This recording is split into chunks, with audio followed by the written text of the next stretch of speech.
Bom dia, boa tarde, boa noite. Esta é mais uma edição de Pedro e Cora, aquele seu programa sobre o Círio de Nazaré. Pedro e Cora, como vocês sabem, toda terça-feira, toda quinta-feira, no YouTube do Meio, na sua plataforma favorita de podcasts. Eu sou Pedro Dória, ao meu lado está minha queridíssima amiga e peregrina Cora Ronay. Para você ver. Cora, não sabia desse seu lado. Pois fui ao Círio. E que tal? Não fala. Vocês querem ouvir? Vem.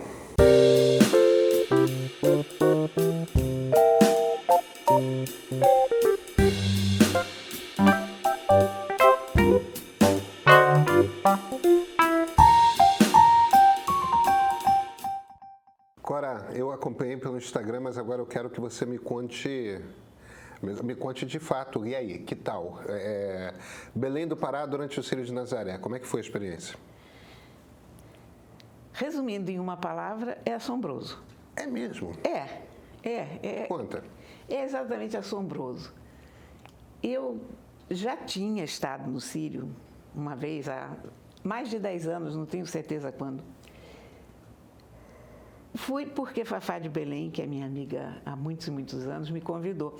Não é uma experiência que eu teria por conta própria, não é uma viagem que eu faria por conta própria, porque é uma viagem religiosa. É o maior evento religioso do Brasil.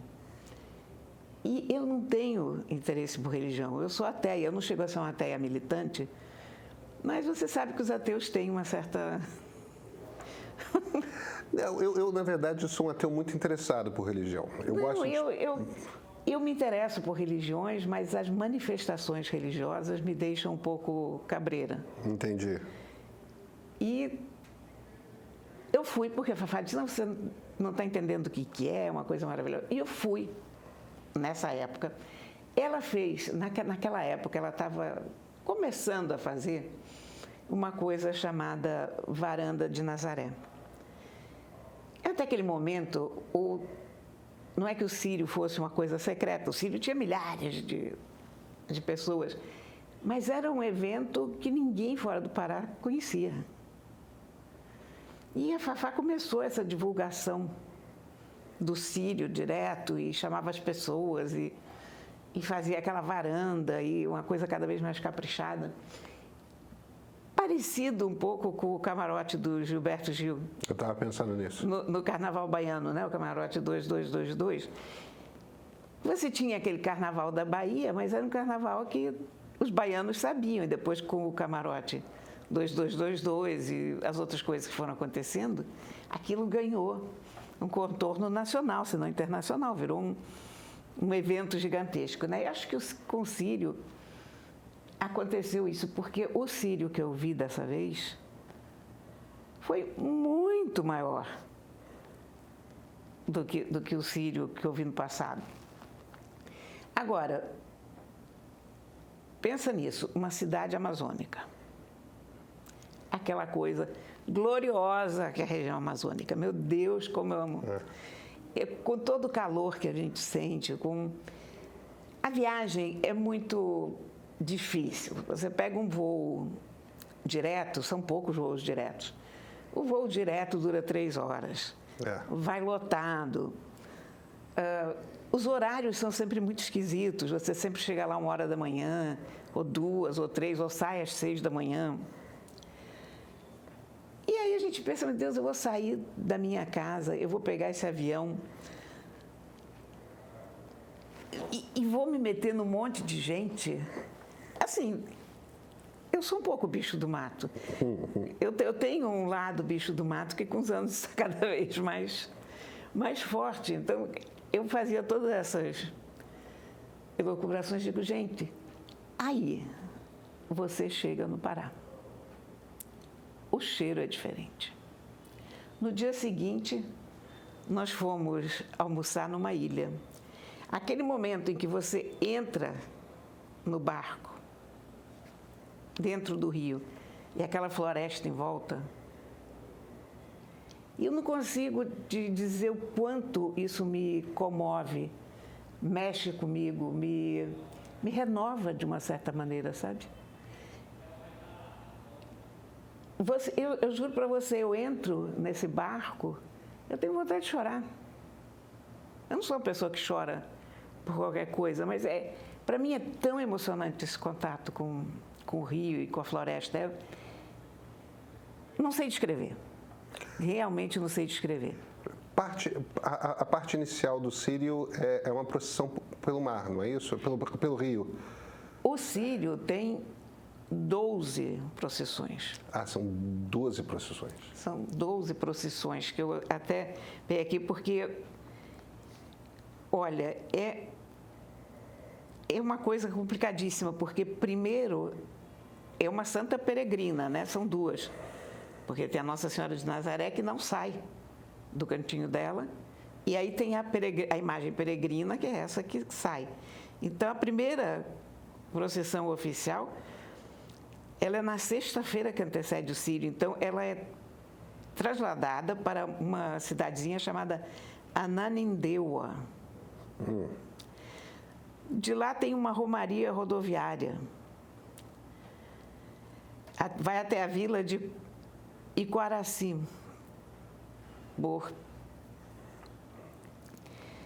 Aí tem a romaria fluvial. A romaria fluvial é a terceira.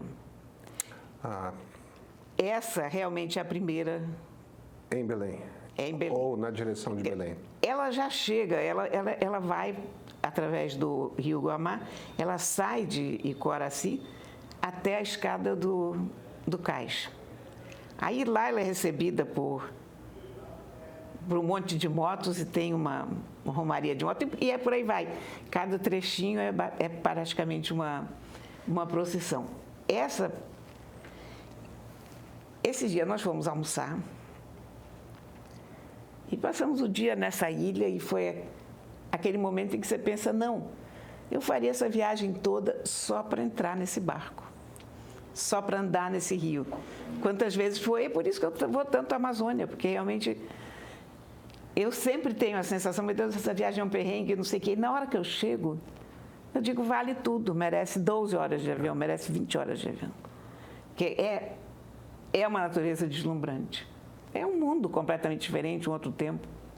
Belém está toda em obras. Você lembra do Rio antes das Olimpíadas? Sim. Belém está assim. Por conta da COP. Da COP, perdão. Então, está toda revirada. O trânsito está fechado aqui, fechado ali, tem tapume para todos os lados. As mangueiras continuam gloriosas. É a cidade que mais mangueira tem plantada. Nunca vi nada igual, uma mangueira mais bonita que a outra. É uma cidade que tem uma arquitetura no centro que lembra o Rio do século XIX, início do século XX, né? É uma cidade, é Macondo, cara, é muito amazônico. É muito amazônico. Porque tem uma coisa que eu fiquei muito espantado no Jardim Botânico de Belém, que Belém não tem a floresta amazônica ali, né? Ela é longe. Mas tem o Jardim Botânico, que é todo de árvores amazônicas. E eu fiquei muito impressionado porque você acha que você está acostumado com árvore tropical, com floresta tropical e que você já conhece exuberância, até que você vê aquela coisa grande. Tem umas plantas com umas folhas muito grandes, mas a quantidade de tons de verde diferentes. E são árvores quase alienígenas, às vezes, né? As plantas são quase... muito... Invasão das plantas, né? É um troço muito... É uma vida vegetal hiperpresente, é uma coisa... É diferente da Mata Atlântica, né? É muito diferente. Aí, outra coisa importante em relação a Belém. Eu estou falando de Belém para situar onde acontece isso. A comida em Belém do Pará é a melhor comida brasileira. Você acha isso interessante? Acho. Eu acho que não tem uma culinária brasileira que seja igual. Porque ela é leve, ela é fresca, ela não te cansa. Você tem pratos que são muito típicos, muito pesados, talvez, sobre esse aspecto, maniçoba, essas coisas. Mas, o que se come lá? Peixe, cara, um peixe melhor do que o outro. Você come filhote, você come tambaqui, você come pirarucu. Você come um tambaqui assado com banana e farinha. Você quer uma refeição mais gostosa do que essa? É meio tupi. É fenomenal. Aí você come um filhote, uma muqueca de filhote. Você come um vatapá, que é parecido com o baiano, mas muito mais sutil. O sabor é mais sutil, é um vatapá, como se fosse um vatapá light quase, que é uma coisa maravilhosa. Você come caranguejo até dizer chega, porque tem um caranguejo de rio que é diferente do caranguejo do mar, são gostos diferentes, inclusive. Tem quem não gosta do caranguejo do rio. Eu adoro, eu sou aquela pessoa que pode comer aquilo o dia inteiro. Você imagina aquilo com uma espécie de um vinagretezinho em cima, com coentro, com uma farinha que só existe. Olha, cara, e com aqueles sorvetes que tem no Pará. E com aqueles sucos. Eu passava o dia bebendo suco de teperebá, de cupuaçu. Essa vida linda que tem lá. Se eu fosse paraense e tivesse que sair da minha cidade, antigamente, quando você não conseguia comprar essas coisas em outro lugar, eu ia morrer de saudade da comida. Eu estou morrendo de saudade daquela comida. Você sabe que eu sou de família manauara, né? É diferente a cozinha de Manaus. Não, sim. É só que a minha infância no Rio, ninguém sabia o que era cupuaçu. E sempre Pois é, que exatamente, as primas da minha mãe, as sobrinhas da minha avó vinham visitar, sempre tinha essas coisas todas na minha casa. Tem sempre um bombom de cupuaçu.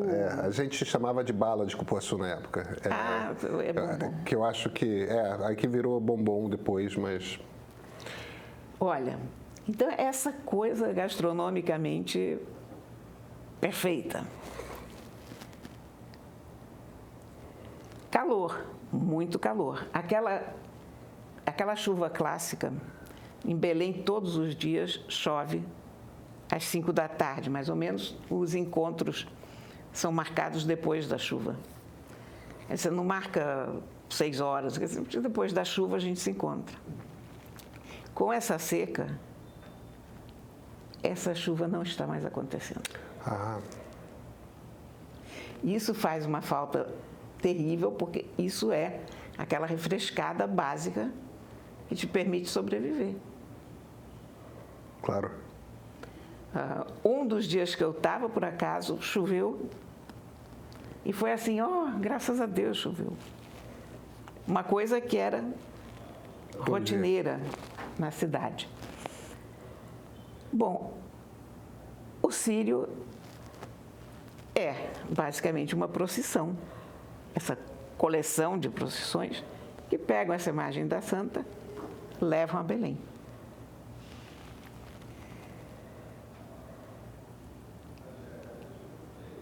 Essa procissão, hoje, é de 2 milhões de pessoas. Uau. Entre romeiros, turistas, curiosos, feito eu, que, em tese, não tem nada que está fazendo ali, mas a cidade vira uma festa, porque a cidade não para. Quer dizer, começa essa festa, a procissão começa sempre muito cedo, de manhã. Então, as pessoas viram à noite festejando. Você circula por Belém, é um barzinho atrás do outro, uma festa atrás da outra, festa gay, festa disso, festa daquilo, sensacional. Uma coisa maravilhosa. Os filhos ilustres de Belém estão todos lá. E são festejados. Já foi a rainha do pedaço. A energia das pessoas e da Fafá, sobretudo, é assustador, porque eu não tenho fôlego para acompanhar. Você vai a uma procissão, você diz, pronto, agora eu quero dormir o resto do dia, né? Mas tem outra. Não, tem outra logo depois. E tem a festa de noite. E tem a piscina no meio do caminho. E você fica assim, meu Deus do céu. Esses caras caíram na poção quando eram crianças, só pode ser. E eu não caí, porque a energia é imparável. É um negócio assim. Bom, a procissão fluvial, dessa vez isso que me mexeu mais comigo foi a procissão fluvial, porque eu não tinha participado da procissão fluvial da outra vez que eu fui. E essa procissão foi uma coisa estranha, porque te tiram do hotel às 5 horas da manhã, 4h30, 5 horas. Você vai para a doca, você entra num barco, daqueles grandes barcos do Pará. É como se fosse um ônibus. É como a nossa barca, Rio-Niterói, mais ou menos. É um meio de transporte, não é um barco de lazer. Essa é uma diferença também que a Amazônia tem da maioria dos lugares. É que, em geral, barco é uma coisa ou de transporte de mercadoria ou de lazer, quando a gente pensa... A gente tem as barcas Rio-Niterói, né? A gente tem, mas ali praticamente todos os bairros são Entendi. unidos por barco. Quer dizer, como você pegar um ônibus.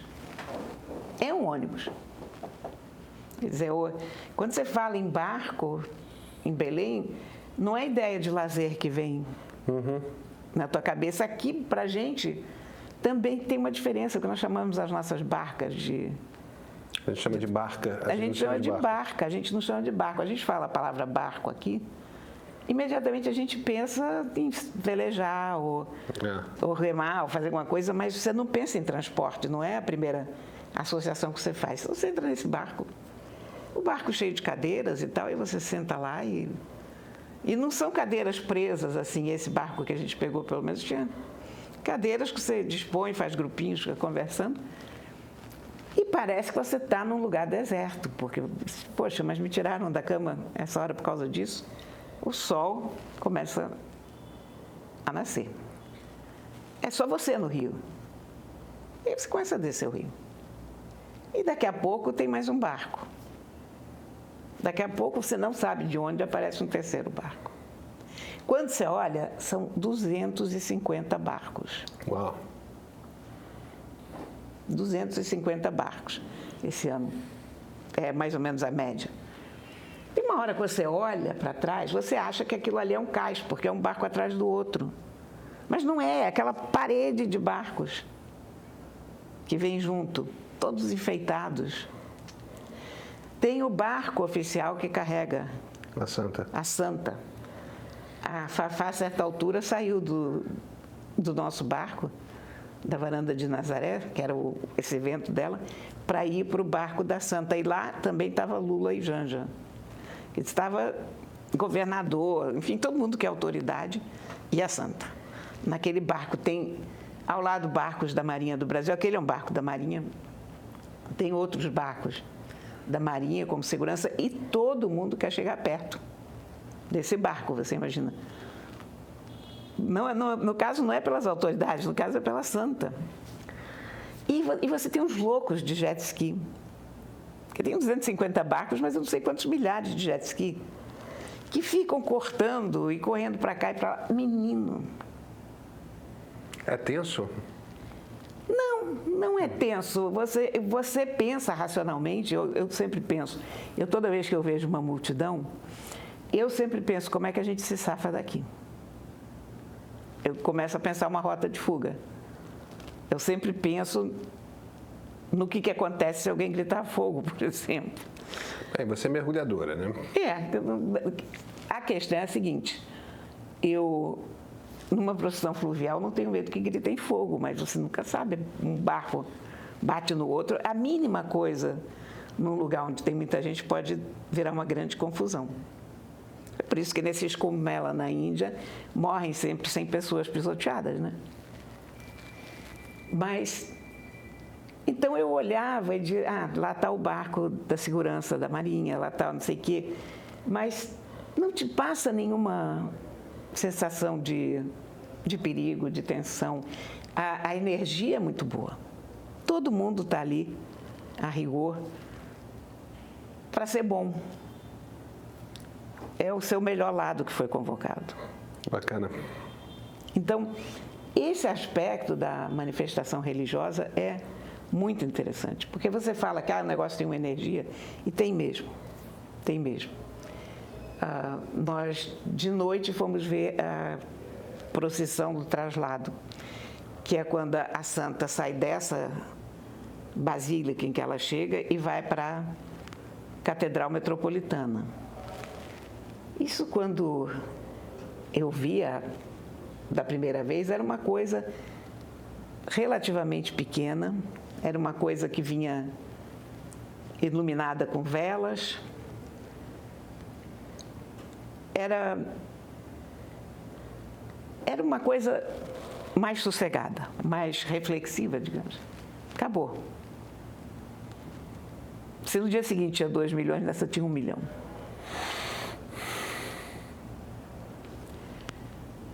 E é um fenômeno. E isso que eu estou te dizendo, cada pessoa está lá para ser boa. Isso é legal.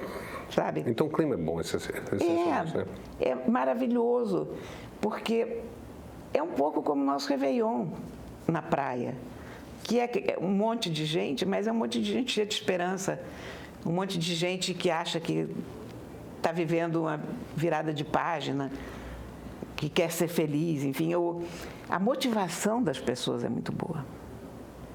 E é muito bonito de ver. É aquela multidão compacta, as pessoas fazem promessas para o ano seguinte ou para quando conseguir alguma coisa. Essas pessoas que fazem promessa, que alcançaram o alvo da sua promessa, o seu objetivo, elas trazem réplicas da sua promessa. Então tem um monte de gente andando com casinhas na cabeça, conquistaram a casa própria. Tem gente andando, traz uma moto, outro traz um barco. Ex-votos de todos os tipos. É mão, é pé, é perna, cabeça. E é absolutamente Brasil. Absolutamente Brasil. Você olha para aquela multidão e você diz, cara, que coisa brasileira. As cores, as camisetas, os vendedores de brinquedos, porque volta e meia passa um vendedor com os brinquedos muito bonitinhos, de artesanato, inclusive, barquinhos e tal, as comidas que os caras vendem. Tinha muita gente genuinamente chorando ao meu lado. Eu te digo, eu choro com o Rio. Quer dizer, eu não choro. É uma coisa que você não controla, é um raio de uma emoção que você está naquele rio, né? Mas tem gente que chora, e eu entendo perfeitamente quem chora quando vê isso, por causa dessa vibração, sabe? Das pessoas estarem lá com esse objetivo bonito. Evidentemente, eu sou suficientemente cética para saber que uma multidão religiosa pode virar ao contrário do que ela é em 2 minutos. Se você tiver um imã lá na frente que gritar Allahu Akbar, bum, vai, né? Ou se você tiver uma procissão dessas e tiver lá na frente o Papa que ordenou as cruzadas, eles vão e matam todo mundo. Em 1204 houve um grupo de cristãos desse tamanho que foi lá e arrasou Constantinopla. Mas antes desse momento terrível, e dentro de um contexto de paz, é bonito. É muito bonito de ver. Você recomenda a viagem? Mas recomendo muito, muito, muito, muito, muito. Não é uma viagem confortável, isso fica claro. Você vai sentir calor, isso fica claro. Mas você vai estar num lugar único no mundo. Você vai comer uma comida que você não come em outro lugar, porque por mais que você traga o peixe congelado, o camarão congelado, não é a mesma coisa do que aquele peixe que foi acabado de pescar para você. O tambaqui é um peixe tão especial, tão grande, que eles te servem uma costela de tambaqui assada. E ó, aquelas espinhas, igualzinho o osso. Você não vai comer isso aqui. Os sorvetes, as frutas, os sucos das frutas, o açaí. Olha, eu vi açaí sendo tirado da árvore, sendo feito na hora. Que bacana. São umas folhagens assim, com um monte de bolinhas pretinhas, um pouquinho menores do que as jabuticabas. O camarada escala aquele coqueiro com aquele sistema de uma corda no pé. Em 1 segundo ele está lá em cima e ele joga as folhas para baixo. Aqui embaixo as pessoas simplesmente descascam aquelas coisinhas. Aquelas coisinhas são fervidas para amolecer, são postas numa máquina, são trituradas. Aí eles deixam gelando, aí batem, deixam gelando, daqui a pouco, toma, está aqui. Ah, que barato, eu não sabia que era feito assim, não. O gosto é completamente diferente. Ah, é? É um gosto quase de terra. É sensacional, é selvagem, é o gosto da floresta, juro. E um detalhe que também, isso me impressionou muito.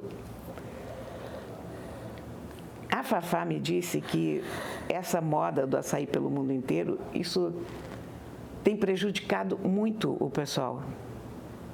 Ah, é? No seguinte sentido, porque açaí era a base da alimentação de muitas aldeias, de muitas comunidades. E quando você tem essa moda do açaí, você tem épocas em que as colheitas não são suficientemente fartas, Gera escassez lá.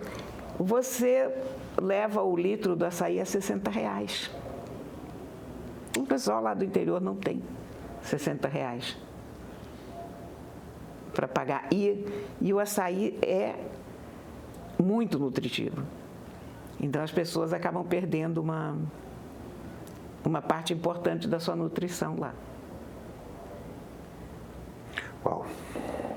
Então, são coisas que a gente não sabe, a gente acaba, porque a gente acha isso é uma maravilha, exportar, né? As pessoas estão ganhando Eu achava dinheiro. que fosse bom para a economia local. Pois é, talvez para a economia local seja, mas Para as pessoas pobres não é. para os índices de nutrição das pessoas não são. Ó, Né? É curioso o mundo, né? Como a gente, essas coisas a gente descobre indo. É. Então, eu super recomendo. É engraçado que as pessoas vão com tanta facilidade a Nova York, né? A Paris e Miami. E não vão ali. E não vão a Ali não, né? Lá. aquela coisa extraordinária que é a Amazônia. E o Pará é um espanto, cara. Eu acho que essa COP ou vai dar muito certo ou vai dar muito errado, porque eu não tenho certeza se essa cidade tem infraestrutura para a quantidade de pessoas que está indo para a COP. Quando você tem uma romaria dessas, as pessoas dormem dentro do carro, as pessoas armam a rede em qualquer lugar. Estavam pensando em hotel fluvial, sim, né? Sim, vão ter que ter. Mas tem uma outra coisa que pode dar certo, que é o seguinte, é que as pessoas todas são muito simpáticas. O tratamento das pessoas... O norte todo, né? O norte todo. Isso não é só Belém, não. Você chega no norte, você se sente pego no colo pelas pessoas, né? Eu descia de uma van, não desci de uma van lá, ou subi na van, sem ter 1 ou 2 cavalheiros que me dessem a mão para subir e descer. Aqui no Sudeste não tem mais isso. Não, imagina. Mas tão gentis, sabe? Uma coisa... É um gesto tão carinhoso sempre. Cora, e livro tem? Ou não tem livro porque você estava no Pará? Tem livro. Eu estava no Pará, mas tem livro. Olha aqui. 2 livros? 2 livros. Vou falar desse aqui primeiro. Esse é o Inesquecíveis, do Fabien Tourmé. Eu já recomendei várias coisas dele, do Fabien Tourmé aqui. O Tourmé tem um tipo de história que ele faz que é recolher os relatos das pessoas, contar a vida das pessoas. Ele fez um recentemente com ONGs, com pessoas que trabalhavam em ONGs no Brasil, na África, na França. Isso aqui são histórias de pessoas. são alguns personagens bem diferentes, são 6 histórias no total. Então, tem uma mulher que cresceu como testemunha de Jeová, por exemplo. E como foi difícil para ela sair. Sabe que Marvio dos Anjos é essa história dele, né? Ah, não sabia? Marvio passou a infância e adolescência batendo na porta das pessoas, perguntando se elas conheciam, tinham um momento para ouvir a palavra de Deus. Gente, coitado dele. Não é mais, mas... Então, essa moça passa por isso. E depois ela consegue sair. Depois tem um casal que é apaixonado quando são crianças e adolescentes. Passam a vida se escrevendo, mas nas vezes que eles se encontram, ela está sempre enrolada. Ele acabou casando, tendo vários filhos, mas continuam se escrevendo. Depois passam, sei lá, 20 anos sem escrever, mas depois escrevem de novo. Até que um dia eles não aguentam mais. E pronto, ficam juntos, mas 30 anos depois ou 40 anos depois. Que história incrível. Pois é. Depois tem uma história de um rapaz, essa é uma história brasileira, um rapaz que tem uma grande fé católica, resolve ser padre. Tem uma amiga que adora ele, pergunta se ele quer casar com ela. Ele diz, não, eu estou prometido para Deus, etc. Bom, ele vai estudar na Alemanha, num seminário. Ela resolve se tornar aeromoça para poder ter um jeito de chegar à Alemanha. Ele continua entregue a Deus. Ela é pedida em casamento por várias pessoas, recusa todas porque diz que ou será aquele cara ou não será nenhum. E eles continuam mais um pouco nisso, até que um dia ele larga a batina, eles se casam e são felizes para sempre. Mas que histórias incríveis, todas elas. Aí depois tem a história de um presidiário. Um cara que é jovem começa a cometer crimes. E um crime leva a outro, e leva a outro maior, e esse cara passa muito tempo na cadeia, sempre com aquela ideia que vou sair da cadeia, que isso aqui não é o meu ambiente e tal. E eu não vou terminar de contar essa para não dar o spoiler, mas enfim. Mas são esse tipo de historinha. E ele desenha com essa graça, ele tem um humor leve, ele tem um desenho maravilhoso. Eu adoro essas graphic novels dele, sabe? E eu gosto muito desse estilo que ele inventou de chegar para uma pessoa e dizer, me conta a sua história e depois... Qual é a editora? A editora é a Nemo. Uma ótima editora. Essa tradução está muito boa também. Vamos fazer aqui justiça aos tradutores, Fernando Scheibe e Bruno Castro. Lindinho, super recomendo. Muito bom. Isso aqui. Esse livro você estava mostrando mais cedo, eu achei um espanto ele. Esse é o livro de criança mais interessante que eu vi nos últimos tempos. Foi feito pelo Daniel Condo, que é um craque. Daniel é um estupendo artista gráfico. Pois é, ele é um craque. O livro se chama Lobo Mau com Dor de Dente. Esse livro você não vai ler assim. Esse livro você vai ler em pé. Eu estou mostrando só a folha de guarda, e a folha de guarda já dá uma ideia gráfica do que nos espera. Dentes. E aí? Olha, aqui é a boca do lobo mau.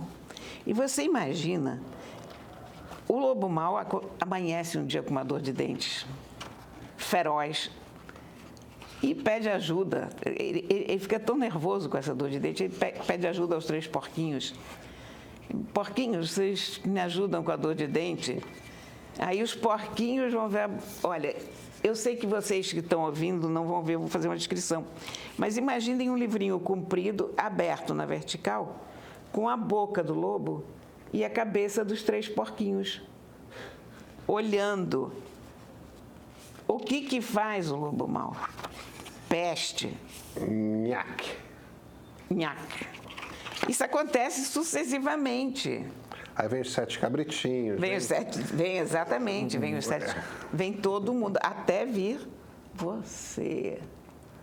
Olha, eu li esse livro e eu fiquei com frio na barriga. Eu disse, meu Deus, esse livro é vertiginoso. E eu fico imaginando uma criança pequena pegando esse livro. Delícia. Que viagem que vai ser para essa criança. Como essa criança vai amar esse livro. Porque eu li o livro com frio na barriga. Eu olhava essas imagens e comeu, devorou. E você pensa, não vai lá não, quando a vovozinha, você diz, não vai, ela vai, né? Porque ela é boazinha, ó, tá aqui. A vovozinha. Foi. O que aconteceu? Nhaca! Acabou. Gente, é perfeito, sabe? E aí ele pede para a gente dar uma olhadinha. Né? Maravilhoso, estou apaixonada por esse livro. É o seguinte, gostei tanto desse livro que eu tenho uma sobrinha que está na idade para isso.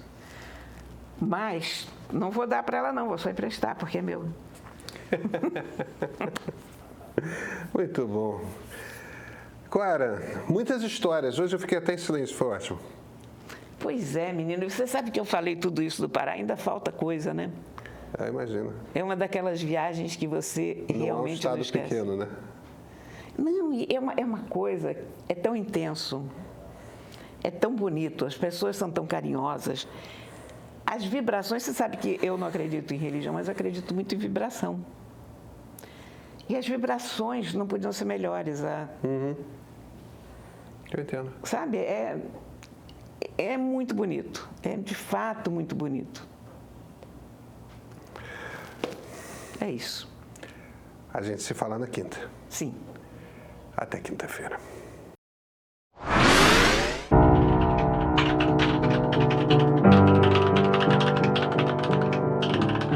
Alguma coisa obviamente mudou no mundo. A gente sente isso. Pessoas que normalmente jamais teriam chance de se eleger numa eleição séria, de repente se tornam líderes políticos importantes.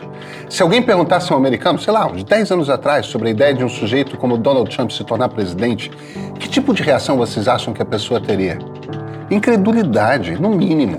Se alguém perguntasse a um brasileiro, qualquer brasileiro, 10 anos atrás, ano da Copa, ano do 7-1, você acha que Jair Bolsonaro tem chance de um dia ser presidente?